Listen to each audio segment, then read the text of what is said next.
Hi everyone, today I'm going to show you something really cool. This is the WLKATA Mirobot fruit picking cell. It's basically a mini smart farming production line powered by AI. What's awesome is that we can just use the touchscreen to run the whole system right away.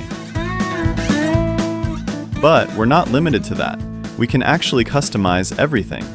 Using WLKATA Block Factory, we program it with drag and drop blocks, so it's really easy to control the robot, change the workflow, or even make it sort different fruits or objects. It also uses an entrance-level AI vision system, so we can train the robot to recognize and pick items, even if we're just getting started with AI. It comes with a full digital textbook and structured curriculum for middle school and high school. So we start simple, and then build up to real automation and Industry 4.0 skills.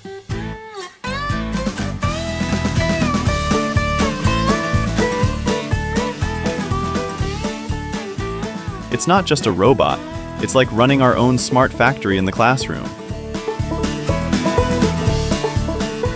Find out more by visiting WLKATA.com.